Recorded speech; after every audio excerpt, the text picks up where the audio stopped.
आप देख रहे हैं आंध्र टीवी। आपके साथ मैं हूं विदुषी मिश्रा। बिहार चुनाव नजदीक है और ऐसे में राजनीति में गर्मा गर्मी मची हुई है।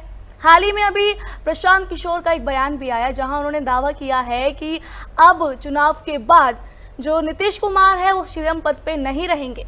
ये उनकी भविष्यवाणी है। ऐसा उन्होंने क्यों कहा, इसके पीछे की राजनीति क्या है, ये तो वही जाने।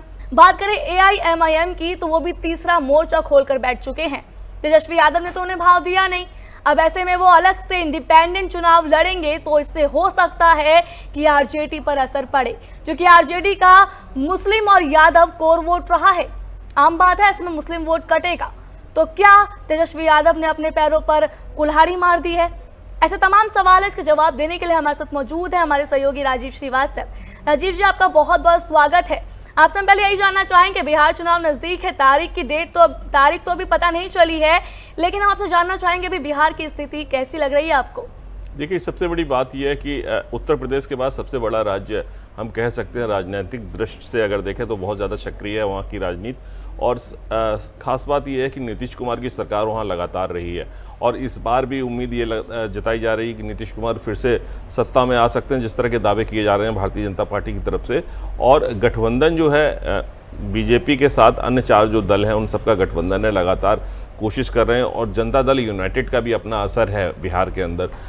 इस नज़रिए को अगर हम देखें तो कहीं ना कहीं ये नज़र आता है कि बिहार में एक बार फिर से बीजेपी और गठबंधन की सरकार, NDA की सरकार आ सकती है। लेकिन सबके अपने अपने दावे हैं। जिस तरह से हम देख रहे हैं कि प्रशांत किशोर ने जो बोला है कि इस बार मुख्यमंत्री नहीं बनेंगे नीतीश कुमार, चुनाव के बाद कोई चेहरा दूसरा होगा। लेकिन सबसे बड़ी बात यह है कि जब चुनाव का समय होता है या प्रचार प्रसार का समय होता है तो इस तरह की बयानबाजी होती रहती है और इस बयानबाजी का असर ये होता है कि कहीं ना कहीं वोट बैंक में सेंध मारने की कोशिश की जाती है। अगर नीतीश कुमार के जो चहेते हैं या नीतीश कुमार को जो समर्थन दे रहे हैं, जो मतदाता हैं उनको अगर पहले से लगने लगेगा कि वो जीतने वाले नहीं हैं तो वो दूसरा रास्ता तलाशेंगे, किसी दूसरे नेता को चुनेंगे जो उसके लिए वोट करेंगे। तो कहीं ना कहीं ये स्ट्रैटेजी होती है, एक रणनीति होती है कि पहले इस तरह की बयानबाजी होती है और इस बयानबाजी का बड़ा असर होता है चुनाव के परिणाम पर और चुनाव के मतदान पर कि किसको वोट जा रहा है। क्या लगता है ये जो बयान दिया है इससे क्या असर डाल सकता है? ये एक बयान कि वो CM नहीं रहेंगे, क्या दिखाना चाहते हैं, वो क्या बताना चाहते हैं इस बयान से? देखिए बित्सु, अभी ना चुनाव की तारीखों की घोषणा हुई है, ना अभी ये पता है कि कौन कौन सी पार्टियां मैदान में होंगी, किनके बीच में मुकाबला होगा। और इससे पहले ही अगर इस तरह की भविष्यवाणी कर दे, वो भी कोई भविष्यवक्ता नहीं है, एक राजनेता है और उनकी तरफ से इस तरह की भविष्यवाणी तो निश्चित तौर पर एक बरगलाने की कोशिश है, वहाँ के मतदाताओं को, वहाँ के लोगों को बरगलाने की कोशिश है। या हम ये कह सकते हैं कि एक संदेश देना है जिससे कि कहीं ना कहीं नुकसान भारतीय जनता पार्टी और NDA के गठबंधन का हो।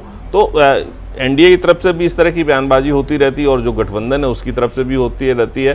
प्रशांत किशोर का बयान कुछ ऐसा ही है कि दूसरी पार्टी को कहीं ना कहीं नुकसान पहुंचे और राजनीति में ये होता है, बयानबाजी से भी काफ़ी नुकसान पहुंचाया जाता है और पहुंचता भी है। क्या ऐसा इसलिए नहीं कहा जा रहा क्योंकि अगर महाराष्ट्र की बात करें तो महाराष्ट्र चुनाव में भी ऐसा ही बीजेपी ने कुछ किया था, वोट तो शिंदे के चेहरे पर लड़ा गया था लेकिन CM बना दिया फडणवीस को। तो इससे भी कई सवाल खड़े होते हैं कि क्या पता ऐसा ही कुछ बिहार चुनाव में भी हो निकले। देखिए, महाराष्ट्र की बात करें, एकनाथ शिंदे पहले मुख्यमंत्री रह चुके थे, उसके बाद फडणवीस उप मुख्यमंत्री थे उस दौरान उनकी सरकार में और ये उम्मीद जताई जा रही थी कि इन दोनों में से कोई मुख्यमंत्री बनेगा और सर्वसम्मत से दोनों की सहमत के बाद उनको मुख्यमंत्री बनाया गया।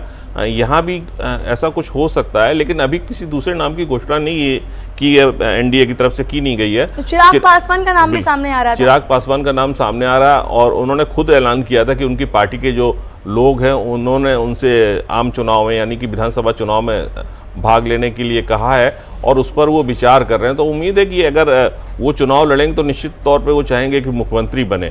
लेकिन NDA किसका नाम सजेस्ट करती है या किसको आगे करती है, ये देखना वाली बात होगी, क्योंकि जो चुनाव लड़ा जाएगा वो गठबंधन के साथ लड़ा जाएगा और जो 4 पार्टियां अन्य साथ हैं बीजेपी की, उनकी सहमत लेने के बाद ही किसी का नाम आगे रखा जाएगा। हालांकि भारतीय जनता पार्टी के जो पिछले हम इतिहास में जाएं तो कहीं ना कहीं कोई ऐसा नाम सामने आता है जिसकी हम उम्मीद नहीं कर सकते हैं। दिल्ली में अगर हम देखें तो रेखा गुप्ता को अचानक मुख्यमंत्री बना दिया गया जिसकी कोई उम्मीद नहीं थी। इसी तरह योगी आदित्यनाथ को भी अचानक यूपी में बनाया गया था मुख्यमंत्री। तो ऐसा जरूर है कि भारतीय जनता पार्टी लगातार कुछ ऐसे करिश्मे करती है जो लोगों को पता नहीं होते हैं। मुख्यमंत्री के नाम के लिए या किसी भी अन्य नाम के लिए उस कैंडिडेट को भेजते हैं जिसके लिए कोई उम्मीद नहीं करता है। लेकिन सबसे बड़ी बात यह है कि यहाँ गठबंधन की सरकार है, दो पार्टियां जनता दल यूनाइटेड और बीजेपी सक्रिय रूप से हैं शामिल, उसके अलावा 4 अन्य जो राजनीतिक दल हैं उनके साथ हैं, तो उन सबको मिला के उनकी सहमत से ही कोई नाम सामने किया जाएगा। लेकिन अब सबसे बड़ी पार्टी की अगर बात करें तो जनता दल यूनाइटेड और भारतीय जनता पार्टी साथ हैं,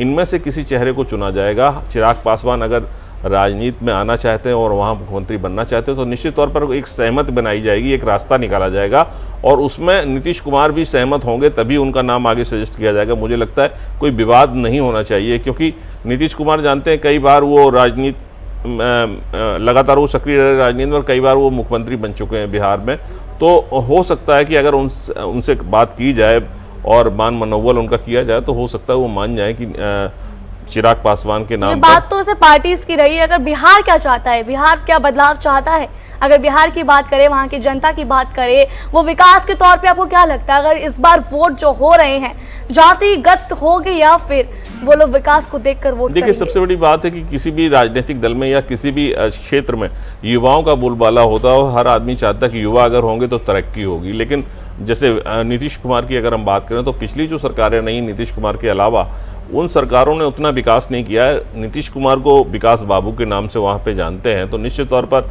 विकास तो नीतीश कुमार ने करवाया है। लेकिन अगर युवा चेहरा देखा जाए तो एक अच्छा नाम है चिराग पासवान का, और उस राजनीतिक दल से जुड़े, गठबंधन से जुड़े हैं, एनडीए से जुड़े हैं, जिस तरह से नीतीश कुमार जुड़े हैं उसी तरह से हम चिराग पासवान को देख सकते हैं। तो सबका अपना अपना ओहदा है। लेकिन अब भारतीय जनता पार्टी की जो कोर कमेटी है या जो चुनाव समिति है वो किसके नाम पर मोहर लगाएगी ये भी देखना होगा, और साथ में गठबंधन के जो और अन्य दल हैं वो किसके नाम पर मोहर लगाएंगे ये देखना होगा। हालांकि विकास के लिए लोग अगर चाहते हैं तो विकास के लिए नीतीश कुमार ने काफी विकास करवाया है और अगर आगे भी आते हैं तो विकास करवाएंगे। एक अहम सवाल राजीव जी ये भी आ रहा है कि जो AIMIM है वो भी एक इंडिपेंडेंट होके खेलने जा रही है, वो भी अब अलग से खेलेगी, वो गठबंधन के साथ शामिल नहीं हो रही है इस बार। तो बोला जा रहा है कि शायद तेजस्वी यादव ने अपने पैर पर खुद कुल्हाड़ी मार ली है। देखिए, AIMIM की बात अगर हम करें तो असदुद्दीन ओवैसी जो है लगातार इन जो इंडिया गठबंधन के जो घटक हैं उनके सुरों से सुर नहीं मिला पाते हैं। अक्सर इस सारे जो घटक के दल हैं वो अपनी राय अलग चलते हैं और असदुद्दीन ओवैसी लगातार अलग चलते हैं और उनके साथ नहीं, वो खुद से अपनी पार्टी का पूरी पार्टी के कैंडिडेट खड़े करके चुनाव लड़ना चाहते हैं। हो सकता है आगे वो किसी को समर्थन दें या किसी के साथ मिलकर चुनाव लड़ लें, लेकिन फिलहाल जो स्थितियां बन रही है उसमें वो खुद चाहते हैं कि वो स्वतंत्र रूप से अपनी पार्टी का चुनाव लड़ें। लेकिन सबसे खास बात यह है कि अगर हम राष्ट्रीय जनता दल की बात करें तो उसका वोट बैंक जो है मुस्लिम और यादव बाहुल्य वोट बैंक है। ऐसे में कहीं ना कहीं मुस्लिम वोट कटेगा अगर असदुद्दीन ओवैसी अपनी पार्टी के उम्मीदवार खड़े करते हैं बिहार इलेक्शन में, तो सबसे ज़्यादा नुकसान तो आरजेडी को होने वाला है। इस पूरे सिनेरियो में अगर हम देखें कहीं ना कहीं अगर असदुद्दीन ओवैसी सक्रिय रूप से हिस्सा लेते हैं चुनाव में तो आरजेडी को नुकसान होगा, और आरजेडी का नुकसान होने का मतलब है भारतीय जनता पार्टी और एनडीए और नीतीश कुमार को फायदा होगा अगर वो सामने चुनाव लड़ रहे हैं। तो निश्चित तौर पर हम ये कहेंगे ये एक रणनीति भी हो सकती है। हो सकता है असदुद्दीन ओवैसी ना जीत पाए लेकिन वो वोट जरूर काटेंगे आरजेडी के, और इसका फायदा भारतीय जनता पार्टी वोट कटे तो लाजमी है, ये तो आम बात है, वोट तो कटेगा ही कटेगा, क्योंकि जो मुसलमान और यादव है वो कोर वोट है उसका आरजेडी का, और अगर AIMIM लड़ेगा तो आराम से वो वोट तो काटेगा ही काटेगा। लेकिन अभी आपने बोला कि आगे चल के किसी के साथ लड़ सकता है, क्या लगता है किसके साथ लड़ेगा अगर वो चाहेगा तो? देखिए, मुझे उम्मीद कम है कि ये उम्मीद कम है कि बहुत सारी सीटों पर 243 सीटें जो भी हैं विधानसभा सीटें सब पे वो चुनाव लड़ेगा, ऐसा नहीं है, कुछ सीटों पे लड़ सकते हैं। गठबंधन किसके साथ करेगी AIMI ये देखने वाली बात होगी, क्योंकि ज़्यादातर किसी भी राजनीतिक दल से वो सुर नहीं मिलाती है, वो अपनी राग अपना अलग से अलापती है। अगर हम असदुद्दीन ओवैसी की बात करें तो उनकी पार्टी अपना चुनाव लड़ना चाहती है, लेकिन ये ज़रूरी नहीं है कि वो सारी सीटों पर चुनाव लड़ें। अगर वो किसी के साथ तालमेल कर सकते तो हो सकता है कि कांग्रेस के साथ या किसी और पार्टी के साथ करें। हालांकि अभी तक कोई ऐसा इतिहास नहीं रहा है पिछला जिसमें उसने कांग्रेस के साथ मिलकर कहीं चुनाव लड़ा हो, लेकिन समर्थन जरूर मौन रूप से दे दिया है, लेकिन कहीं खुल के सामने नहीं आई है असदुद्दीन ओवैसी की पार्टी। तो इस बार देखना होगा कि बिहार में क्या है। हालांकि बहुत अच्छा प्रभाव उसका भी है, असदुद्दीन ओवैसी की जो पार्टी है उसका भी अच्छा प्रभाव है बिहार में, और इस बार अगर वो अलग से चुनाव लड़ते हैं तो कहीं ना कहीं फायदा तो होगा असदुद्दीन ओवैसी को भी, और दूसरा फायदा होगा भारतीय जनता पार्टी। अच्छा, क्या लगता है जो AIMIM आई है, लड़ने आई है, वो सिर्फ वोट काट रही है या फिर प्रभाव डालेगी, ज्यादा असर दिखेगा लगता है इस बार? नहीं, देखिए वोट तो काटेगी भारतीय जनता पार्टी को फ़ायदा मिलेगा और सबसे ज़्यादा नुकसान होगा आरजेडी का। इसमें एएमआई एमआई का भी फ़ायदा होगा और भारतीय जनता पार्टी का भी फ़ायदा होगा। ज़रूरी है कि आरजेडी इसकी रणनीति बनाए कि आखिर उसे कैसे इस चीज़ से निपटना है। एक तो भारतीय जनता पार्टी से निपटना, उसके साथ 4 गठबंधन हैं जो वहाँ पे काफ़ी सक्रिय हैं, चाहे जनता दल यूनाइटेड की बात करें, वीआईपी पार्टी की बात करें और भी जो पार्टियाँ हैं, उन जीतन राम मांझी की बात करें, इन सब पार्टियों के जो नेता हैं काफ़ी अच्छा अपना प्रभाव रखते हैं बिहार में। और ऐसे में असदुद्दीन ओवैसी भी अलग से अगर चुनाव लड़ते हैं तो कहीं ना कहीं आरजेडी का नुकसान हो रहा है। और आरजेडी के नुकसान होने के बाद हम ये कह सकते हैं कि असदुद्दीन ओवैसी एक तो भारतीय जनता पार्टी को फ़ायदा देंगे, दूसरी बात ये खुद भी उनको लाभ मिल सकता है, खुद भी कुछ सीटें तो निकाल सकते हैं वो, क्योंकि प्रभाव है उनका। क्या लगता है बिहार में इस बार जातिगत वोटिंग तो होती है, ऐसे में अगर प्रधानमंत्री भी रैलियां निकाल रहे हैं, उनके पक्ष में योगी आ सकते हैं और भी अमित शाह आ सकते हैं, तो क्या लगता है इस बार धर्म और जाति की ये जो रैलियां निकल रही है, प्रचार चल रहा है, ये सही है गलत? देखिए, सबसे बड़ी बात है बिहार जैसे राज्य में तो जातीय राजनीति होती रही है और पहले चुनाव भी जातीय आधार पर लड़े जाते रहे हैं। अगर एक पार्टी को एक पक्ष वोट दे रहा है, एक जाति वोट दे रही, तो उस दूसरी जाति, वो जाति के बाकी लोग दूसरी पार्टी को नहीं देंगे, एक ही पार्टी को देते हैं। ऐसा अक्सर देखा गया है। तो निश्चित तौर पर हम ये कह सकते हैं कि जातीय समीकरण जिसके पक्ष में होंगे तो वो जीतेगा। और हमें लगता है कि अपना अपना वोट बैंक है और वो स्थायी वोट बैंक है, इनको सेंध लगाना थोड़ा मुश्किल होता है। लेकिन जिस तरह से असदुद्दीन ओवैसी अगर आते हैं बीच में तो कहीं ना कहीं कमज़ोर पड़ेगी आरजेडी और जो मुस्लिम वोट है वो जातीय आधार पर बटेगा। तो जातीय आधार पर बटने का मतलब हो सकता है कि पूरा असदुद्दीन ओवैसी को ना मिले, आरजेडी को भी मिले, लेकिन उसका बंटवारा हो जाएगा तो कमज़ोर पड़ जाएंगी दोनों ही पार्टियां और इसका फ़ायदा उठाएगी भारतीय जनता पार्टी। भारतीय जनता पार्टी को भी हमेशा पिछले इलेक्शन में भी देखा, लोकसभा में भी देखा, विधानसभा में भी देखा, उनका कहना है कि मुस्लिम वोट भी उनको मिलता है, मुस्लिम लोग भी समर्थन करते हैं।